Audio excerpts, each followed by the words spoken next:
د هغې نه بعد یو بله نښه د قیامت هغه دا ده چې انتشار التجاره بین الناس رجالا و نساء، تجارت به د خلکو په منځ کې عام شي. د سړو په منځ کې خو لا پرېږده چې زنانه به هم تجارت کوي. دې کې څه حرج نشته. لکه دا نښې دا مطلب نه چې هره نښه چې کوم کار حرام دی حرام دی، خو دا یو علامه ده، یو نښه ده چې پیغمبر صلی الله علیه وسلم ذکر کړي تجارت به څه شي، عام به شي او ډېر به شي. په دې باندې دلیل دی حدیث کې راځي، امام ابو داود رحمه الله راوړی، امام نسائی، امام حاکم، عمرو بن تغلب رضی الله عنه روایت. او د الله سبحانه وتعالی شکر دی چې زموږ تعلق د قرآن او د حدیث سره جوړ کړی. په هره خبره باندې الحمدلله موږ وایو حدیث دی، امام بیهقي راوړی، امام بخاري راوړی، امام مسلم راوړی، امام احمد راوړی، امام حاکم راوړی، الله دا وي، الله پیغمبر دا وي، پلانی صحابي دا. دا ډېرو لږو خلکو ته الله دا نعمت نصیب کوي. سوچه اسماني دین، هغه دین چې هغه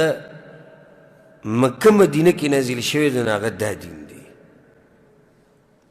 هغه تاویل و ماویل والا دین نه دی. او هغه دین چې هغه بیا او هغه ډلې او هغه فرقې چې د وحي د بندېدو نه څو سوه کاله بعد دې جوړ شي، هغه دې په حق وي. خیال هم دې ته که نه د الله شکر وباسي. او اهل بدع چې زموږ سره دشمني کوي نو هم په دې کوي، مړوي هره خبره دلیل دلیل. ابوالعز مې د یو مولانا بدعتي مولانا و، د هغه سوالات جوابات اورېدونو چې چا به ترې سوال کو نو ورته به وي مفتي صاحب د دې مسلې څه جواب دی د قرآن او د حدیث په رڼا کې. الحمدلله زموږ نه د دې درسونو نه د دې بیانونو د اهل حقو د دې دعوت نه ډېر خیر خور شو. عوامو ته پته ولګېده چې جواب راکړه د څه په رڼا کې، قرآن او د حدیث په رڼا کې. پخوا به سوال کېدو به داسې به وشو، مولوي صاحب د دې څه جواب دی، هغه به ورته وي جایز دی، یا به ورته وي ناجایز دی. قصه به په ده قضیې ختمه شو. یا به ویلو پلاني بزرګ ویلي کتاب کې، بزرګانو به داسې وي مذهب کې داسې راغلي، دا جواب به پخوا کېدو. نو بیا ولې دې مولوي صاحب جواب څنګه ورکو؟ ګوره د دې بعضو مولیانو خباست ته. ابه جواب داسې ورکوي دا کار روا دی، په دې باندې بخاري کې ډېر روایت دي، دا کار ناروا دی، په صحیح مسلم کې په دې باندې ډېر روایت دي. کار به خپل کوو، بیا به ورسره دا ټانکه ولګوله په دې باندې ډېر روایت دي، خو وضاحت به نه کوو چې روایت ته څه شي. نو ډېرې مسلې پکې ما معلومې کړي چې دروغ وي چې په دې باندې روایت دي. ورته پته ولګېده که اوس داسې جواب نه ورکومه، هلته د عوام اوس هوښیار شوي دي، نه یې مني چې څو پورې دې ورته نه ویلي چې الله وي او د الله رسول وي نو خبره دله نه مني. نو د هغه یېرې نه به یې داسې وي په دې ډېر احادیث راغلي دي. ښه نو یو خو پکې بیان کړه، کوم ځای کې دی بیانوي یې نه، هغې ته په خپل هم پته نشته، خو د دې خلکو د خبرو د بچ کېدو دپاره په دې چې ډېر احادیث دي. یو مولا په یو مسله باندې رد کو، بدعتي مولا وایي په دې باندې 35 حدیثونه دي، داسې د عدد هم وایي 35. ښه نو ته خو پکې نیم بیان کړه که نه، نیم ظالمه. نو په 35 کې ته عوامو ته نیم نه بیانوې، بیا خو ته ظلم کوې. 35 کې یو حدیث بیان کړه، نیم حدیث بیان کړه. او بعض څه کوي،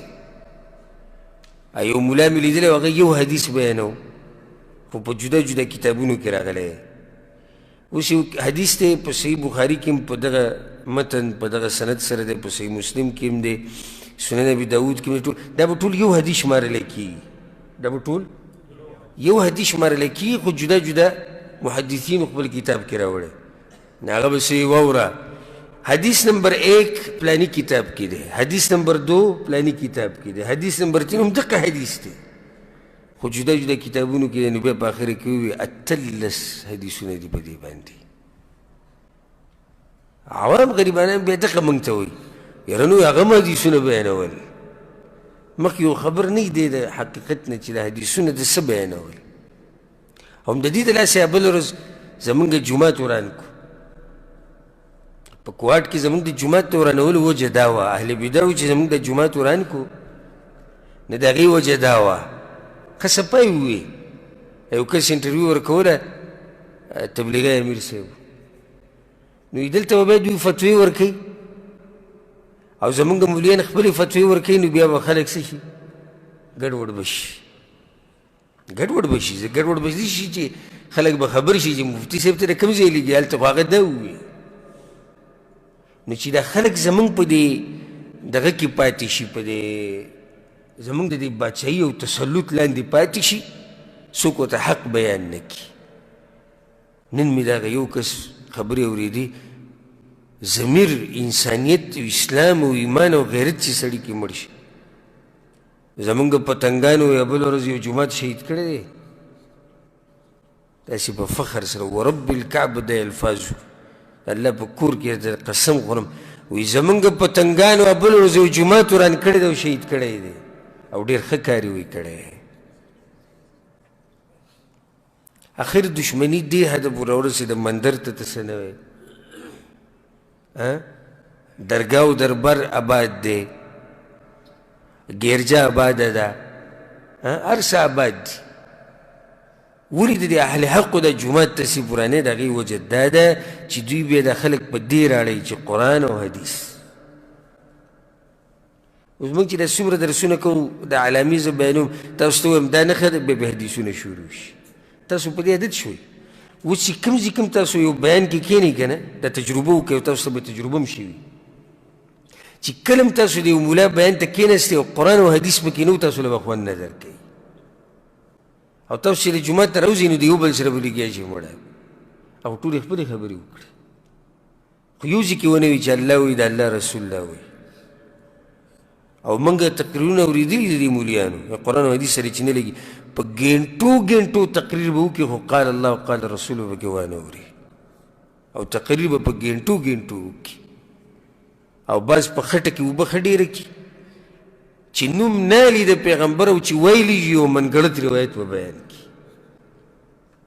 د خپل مذهب د مضبوطوالي دپاره او د خپلې خبرې د مضبوطوالي دپاره الله سبحانه وتعالی دی په دې منهج باندې موږ د مرګه پورې قایم او دایم لري الله دې موږ ټول تړلي وساتي د قرآن او د حدیث سره د دغې باره کې به تپوس کېږي ګوره ښه مطمئن اوسئ ښه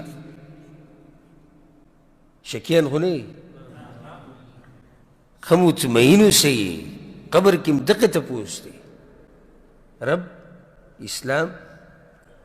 او پیغمبر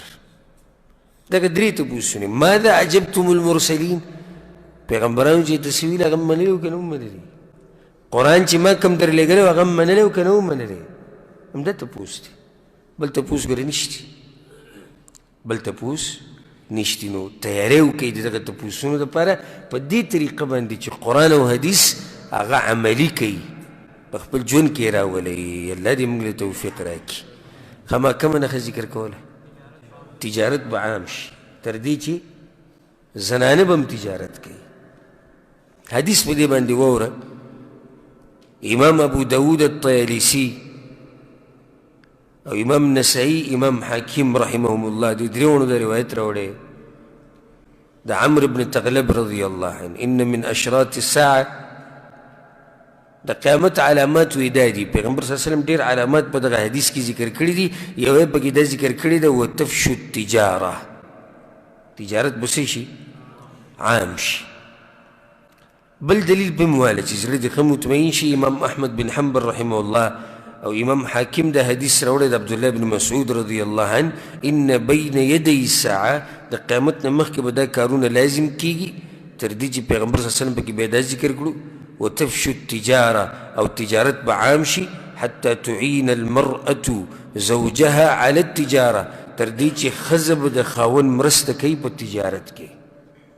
ښځه به د خاوند مرسته کوي په څه کې په تجارت کې دا علامه هم راښکاره شوې ده نن سبا تجارت عام دی پخوا به تجارت چېرته علاقه کې کلي کې کس نیم به چېرته تجارت اوس که غریب دی او که مالدار دی خو تجارت یې ځان له شروع کړی دی څه نه څه تجارت روان دی دکانونه ډېر شو بازارونه ډېر دا حدیث دا نښه هم را روانه ده چې بازارونه به ډېر شو بازارونه ولې ډېر شو ځکه چې تجارت ډېر شو زموږ د کلیو ته وګوره ځه دا داسې کلیو که دې سپین ږیرو نه یې تپوس وکړو نو دوکان دوه به پکې چېرته نه و او اوس د هغې نه مکمل بازارونه جوړ شوي دي دوه دوه چته او درې درې چته مارکیټونه پکې جوړ شو باقاعده د هر شي دکان د هر شي سوپر مارکیټ پکې جوړ شو او په خلکو باندې هغه ځای تنګ شو نور هم ګرځي په دکانونو پسې او په ځایونو پسې خو نه میلاویږي د تجارت دومره عام شو دا د قیامت په نښو کې یو نښه ده چې تجارت به عام شي وایي تر دې چې زنانه به د خاوند مرسته کوي په تجارت کې زنانه به هم تجارت شروع کړي نو نن سبا ډېرو زنانو هم تجارت شروع کړی اگر که زمونږ د زنانه خو په دغه کې شاته دي ډېرې خو د عربو دا زنانه د دې انګریزانو دې زنانو ته وګوره د پنجابیانو دې زنانو ته وګوره دوی ګوره خپل خپل تجارتونه د تجارت عام کېدو یو وجه دا هم ده چې نن سبا تجارت په انټرنیټ باندې دی اوس ګوره دنیا پروګرامونه جوړ شوي دي ته ځان سره موبایل کې ډاونلوډ کړه کوم شی دې پکاري اډر ورکړه کور ته به یې ته راورسي بغیر د دوکان نه بغیر د بازار نه څه شی چې ستا پکاري زما ګړۍ پکار ګړۍ ریټ دا دی رنګ یې دا دی په 2 ورځو کې به در رسي دا تجارت خو ښځه هم کولی شي داسې تجارت ښځه هم کولی شي چې ځان له داسې یو پروګرام جوړ کړي او بیا دغه سامانونه واخلي او په دې طریقه باندې کار شروع کړي نو دا تجارت خو ښځه هم کولی شي او تجارت څه د ښځو دپاره حرام خو نه دی تجارت د ښځو دپاره جایز دی که نه دی جایز دی خو په دې شرط چې کله پکې فتنه نه وي او په دې شرط چې د شریعت مخالفت ورزي پکې ونه شي زنان هم تجارت کولی شي خدیجه رضی الله عنها تجارت نه کوه او په تجارت کې څوک لېږلی پیغمبر صلی الله علیه وسلم ولېږو بیا تجارت په دې سفر کې ته متاثره شوه چې کله یې ولېږو بیا هغه راغی ګټه هم ډېر راوړه امانتګر هم دی نو هلې ورته بیا د واده پیغام ورکړو نو تجارت دا جایز دی بلکې زه د خپلو وروڼو ته دا نصیحت کوم زموږ د پښتانه وروڼه دوی په دې باب کې ډېر کمزوري دي خصوصا بیا هغه پښتانه چې کوم پاکستان په حدود کې اوسېږي پاکستانیان دي هغه پښتانه چې ښه دي کوم چې افغانستان کې د هغوی تجارت لا شوق کوي خو زموږ د تجارت ډېر شوق نه کوي حالانکه تجارت کې ګوره برکت دی بعض روایتونه دا خبره ثابته ده چې تجارت کې څه دی برکت الله اچولی دی اوس زموږ دا کسان ګوره چې راشي نو د نورو قومونو ته ګوره د عربو ته د پنجابیانو ته او دې خلکو ته دوی ترقي وکړي 20 کاله بعد ته دی په سعودي عرب کې وي نه دی هغه شان نیسن چې 20 کاله مخکې بلکې هغه ډېره ترقي کړې مخکې تلي ځان له تجارت کولو کړی دوکاني کمپني په ملک کې ځان له غټ تجارت روان کړی زمونږ هغه سعودي ته 40 کاله مخکې راغلی دی اوس هم هغه شان دی بلکې داسې پکې شته چې 40 کاله مخکې ښه و اوس یې حالات د هغې نه هم بدتر دي اوس قرضو کې دی ولې ځکه چې عمر له هغه منډې په دیاړۍ پسې وایي بلکې د پاکستان نه راغلی نه هلته هغه ځای کې د دې کوم چې د سعودي دا کسان دي دوی نه تپوس کوي تاسو دیاړۍ له ځای هلته کوم ځای ته لکه د هغه ځای نه اراده ده او کله چې د انسان اراده کمزوري نو په دغه کمزورو کارونو کې پاتې شي اخره کې بیا یا په خپه کې ډړ ولګي یا په ملا کې ولګي یا په بله بیماري راشي او هر څه ختم شي خدي ګوره اوس تاسو ته د یمن دا خلک دا خو د پخوانه مشهور دي د رسول صلی الله علیه وسلم په زمانه کې یمن د تاجران ډېر مشهور وو او دلته مو اوس ګورئ سعودي عرب کې غټ تاجران ګورئ یمنیان دي، اصل یمنیان دي، نیشنلټیان یې اخیستې سعودي عرب پخوا. اوس ګورئ یمني ته ماشوم به هغه به ګاډۍ لګوري، مثال کې عطر به خرڅوي، خوشبویانې به خرڅوي، د جومات مخې ته به ناستې خوشبویانې به خرڅوي. بل ورځ چې ویني ځان له وړوکي کمته کې دوکان کولاو کړی، بل ورځ چې بیا ویني څه وخت بعده دوکان یې لږ غټ کړی، بیا ښه غټ کړی، بیا چې پسې ورشي دوکان په خوا کې بل دوکان او بیا چې پسې ورشي غټ تاجري، بیا د میلاوېدو دپاره به وخت اخلي. د هغه تاجر دی تاسو دغه پېژنئ که نه، خبر رانه کوم ځای ته لاړه خو ستاسو د فایدې دپاره. د بنک راجحي خو پېژنئ که نه، راجحي بنک د دې چې کوم دا مشر دی شیخ راجحي، دا ډېر دینداره سړی دی، ډېر ښه سړی دی او الله وله دومره مال ورکړی دی چې په انټرویو کې دا ویي نیم سعودي عرب زه په خپلو پیسو ساتلی شم. د ده نه انټرویو اخیسته، دا ډېر دینداره سړی هم د علم هم کړی او د غټو علماو سره درسونو کې هم پاتې شوی. د ده نه انټرویو اخیسته، ته څنګه دومره مالداره شوې؟ نو ده وی ما چې کله سبق وی جامعه کې، نو د هغه ورځو نه زما د تجارت سره شوق و، نو زه به وي د دې علماو دې درسونو له تلمه، دا مشرانو شیخان چې کوم دي، شیخ ابن باز او دا نور، د دوی په درسونو کې به زه کېناستم او ځان سره ما به بوجۍ کې عطر وړو، نو درس ته ختمېدو نه یو 15 منټه مخکې به زه راووتم بهر ته او ما به هغه خپل عطر برابر کړو. نو دا کله چې به درس ختم شو بهر خو بیا ډېره ګڼې دروازې سره خلکو به دا خوشبویانې اخیستې،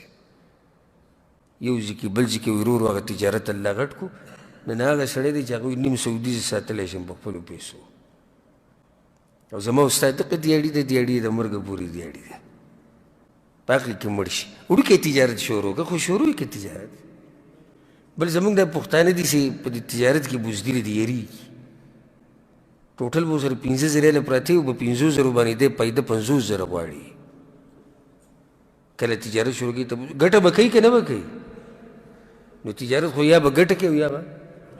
یا به تاوان کوي، د دواړو ته به غاړه ږدي. دی وایي چې نه ما داسې تجارت شروع کړی چې هغه سوچه ګټه وي. یوه دویم زمونږ د پښتانه په خاورو باندې ډېر مین دي،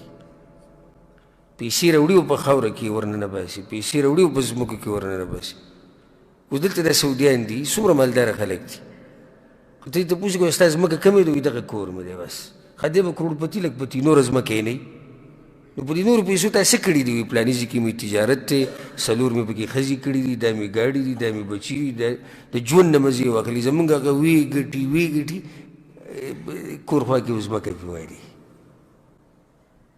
او بیا چې د دقې شان مړ لاړ شي، بیا هغه بچي وي نو یاره وایي نو دا اوس د څه کار کوه؟ خو دا نوره به یې ورسره هم لږ اخیستی وی، نو هغه وخت کې خو ارزانه وه، نه په خپله د ژوند نه فایده واخلي، نه بچو له فایده ورکړي، نه د ژوند د سهولیاتو نه فایده واخلي. دا بس حقایق ما نن بیان کړو، خو ستاسو د فایدې دپاره مې بیان کړو. نو شوق د څه کوئ؟ د تجارت شوق کوئ. خیر د معمولي پیسو نه یې شروع وکړه، وړوکی ونته کې تجارت، وړوکی دوکان ځان له کولاو کړه. دلته کلي کې رو رو پکې الله برکت واچي، دا به ډېرېږي. تنخوا ستا محدوده ده، ته به دې ته ناستې، او که چېرته ستا کارونه د تنخوا نه ډېر شو، یعنې پیسو لګېدو ځای ډېر شو، ورته غرق شو، اوس به قرضېږي او تجارت ورو په ورو ډېرېږي. هلته که ستا خرچې ډېرېږي خو تجارت هم ډېرېږي. نو بچو ته به دې هم سهولیات وي، تا ته به هم سهولیات وي، د ملګرو به پکې هم خیال وساتي، په دین باندې به هم ولګي. نو چې دې سړي خپله تنخوا ته نسته محدود هغه یې پوره کېږي، نو دی به پکې څه یاري وکړي، څه به دوستي وکړي او څه به په دین باندې ولګوي. نو زما سره متفق یې دې خبرو کې که نه؟ اراده وکړئ، کوشش وکړئ، په دې ملک کې که په بل ملک کې که په خپل ملک کې، هر ځای کې چې د تجارت کوشش کوئ. د قیامت په علاماتو کې یو علامه دا شوه چې تجارت به څه شي؟ تجارت به